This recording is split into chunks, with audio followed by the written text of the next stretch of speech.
तो प्रिय भक्तों, आज हम आपको हमारे जीवन में कर्म का क्या महत्व होता है इसकी जानकारी देते हैं। इस संसार के अंदर जितने भी प्राणी हैं, अपने जीवन में जो भी वो शुभ और अशुभ कार्य करते हैं,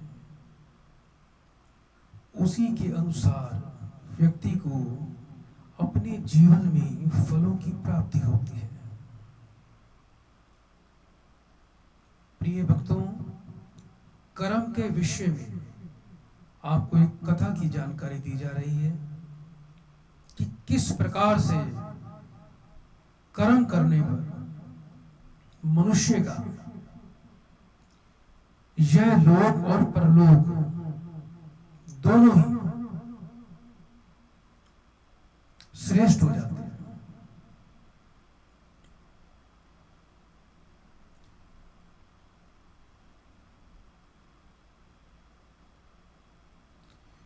प्रिय भक्तों, एक हेमकुंडल नाम का भक्त था। बड़ा ही धर्मनिष्ठ और परोपकारी था और न्याय के द्वारा वो अपने जीवन में धन का उपार्जन करता था। जीवन में वो सबके साथ ही समान भाव रखता था। कुबेर के समान धन रखने वाला, व्यापार से जीविका चलाने वाला था। जो भी वह पैदा करता था, जो भी अपने जीवन में धन अर्जित करता था, वह उसका छठा अंश दान के कार्यों पर लगा देता था।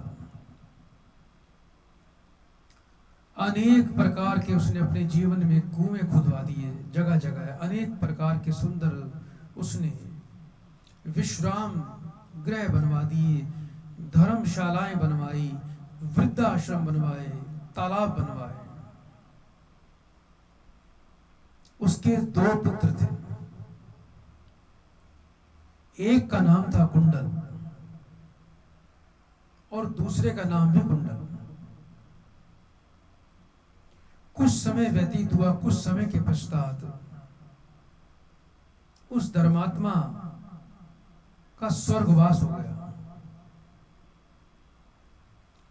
पुण्य कर्मों के प्रभाव से उसको बहुत ही सुंदर और दिव्य गति की प्राप्ति हुई।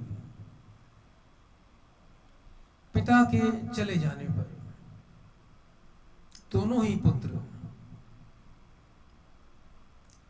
कुबेर के समान वैभव ऐश्वर्य को पाकर बहुत ही मतवाले बन गए और वो अपने पिता के कमाए हुए धन का दुरुपयोग करने लग गए। वो नित्य नई नई पोशाकें बनवाते,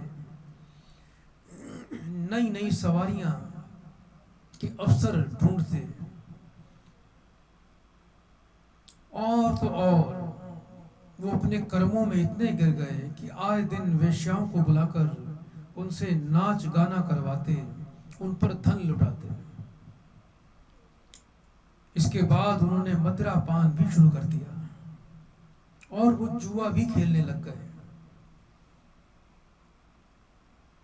पैसा आने का तो कोई मार्ग ही नहीं था और जो पिता की कुबेर जैसी संपत्ति थी, वो अपने बुरे कर्मों में पड़कर उन्होंने अपने धन का नाश करना शुरू कर दिया और कर्मों का यह परिणाम निकला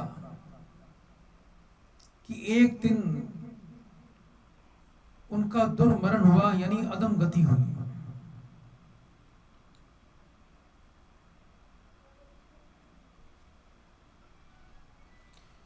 एक को तो बाघ ने खा लिया और दूसरे को सर्प ने डस लिया। उन दोनों की इस प्रकार से विकराल मृत्यु हो गई और मृत्यु के पश्चात उन दोनों को यमराज की राजधानी में उपस्थित होना पड़ा और यमराज कहते हैं कि हे चित्रगुप्त, इन दोनों के पुण्य और पापों का विवरण हमें दीजिए। चित्रगुप्त ने उन दोनों के पुण्य और पाप पढ़कर बताए। उसके बाद यमराज ने अपने यमदूतों को आज्ञा दी कि इस विकुंडल को स्वर्ग में लेके जाओ, और जो कुंडल है उसे नरक में लेके जाइए। उसी समय उन दोनों को स्वर्ग और नरक की सवारियां आ गई। विकुंडल जो है वो स्वर्ग में जा रहा है, और जो कुंडल है वो नरक में जा रहा है। मार्ग में जब वो चल रहे थे तो विकुंडल ने यमदूतों से यह पूछा कि हे धर्मराज, कि ये भेदभाव क्यों है? हम दोनों भाई बाल्यकाल से एक साथ रहे हैं। हम दोनों ने जितने भी कर्म किए हैं एक समान किए हैं, तो एक को स्वर्ग और एक को नरक की कैसे प्राप्ति हो रही है? यमदूत बोले कि हे विकुंडल, कि सबको अपने ही कर्म के अनुसार फल प्राप्त होता है।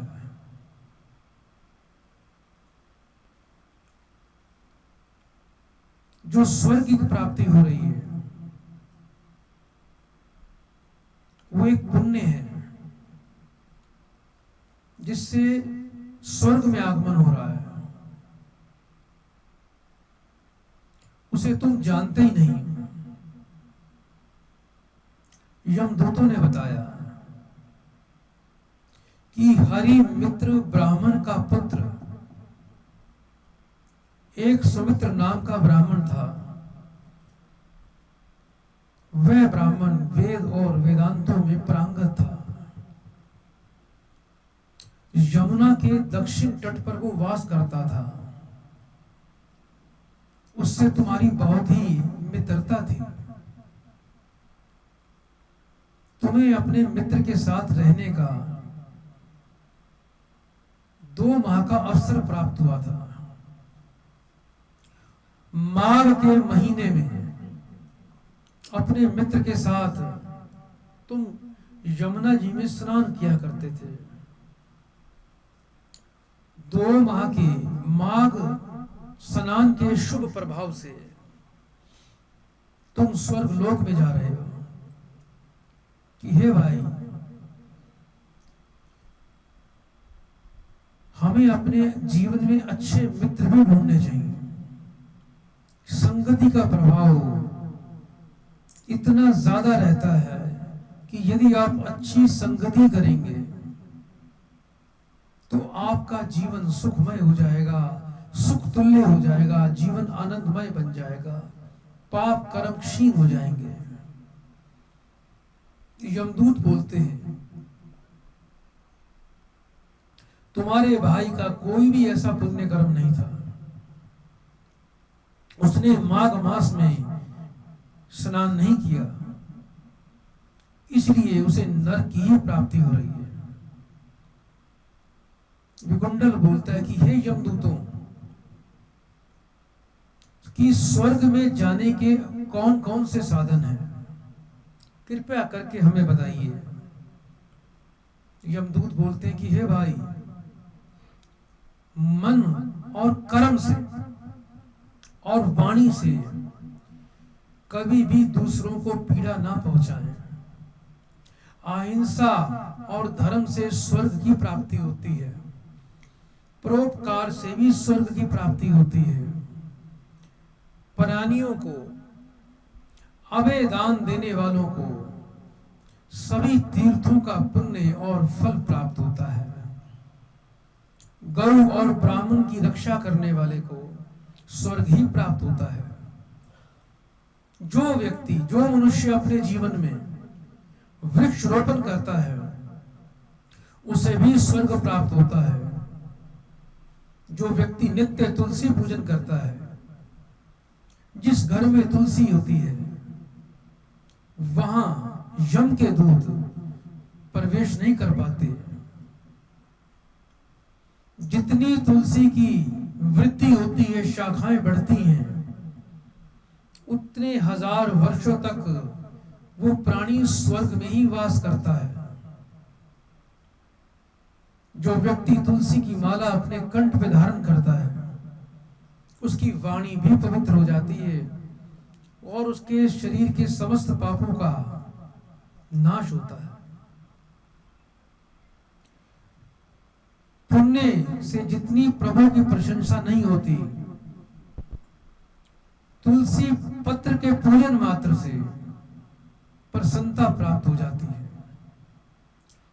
अतः हे वैश्य पुत्र, ओम नमः शिवाय इस मंत्र का शिव पूजन करे। जो व्यक्ति भगवान शिव का पूजन करता है, ओम नमः शिवाय का निरंतर पाठ करता है, वो सदा शिव लोक में ही वास करता है। शिव भक्ति तो करते हैं और जो विष्णु से द्वेष करते हैं, इस प्रकार के व्यक्ति को नरक की प्राप्ति होती है। इसलिए शिव और भगवान विष्णु में कोई भी अंतर नहीं है। शिव मंदिर का द्रव्य, अन्न आदि नहीं लेना चाहिए। शिव निर्माल्य को जहां पानी बहता है उसे कभी लांघना भी नहीं चाहिए। हे वैश्य, नए नए मंदिर, मठ, धर्मशाला बनाने का जितना पुण्य नहीं है, जितना मंदिरों के जीवन उद्धार करने का है। आप मंदिरों का जीवन उद्धार करें, मंदिरों का रख रखाव अच्छा करें। अगर आप अपने जीवन में मंदिरों का जीवन उद्धार करते हैं, उनका रख रखाव करते हैं, तो आपको दुगने फल की प्राप्ति होती है। हे विकुंडल, अपने द्वार पर आए हुए अतिथि जो कोई यह कह दे कि मेरे पास कुछ भी नहीं है, आप यहां से चले जाओ, तब वह अतिथि उसके समस्त पुण्य कर्मों को लेकर चला जाता है।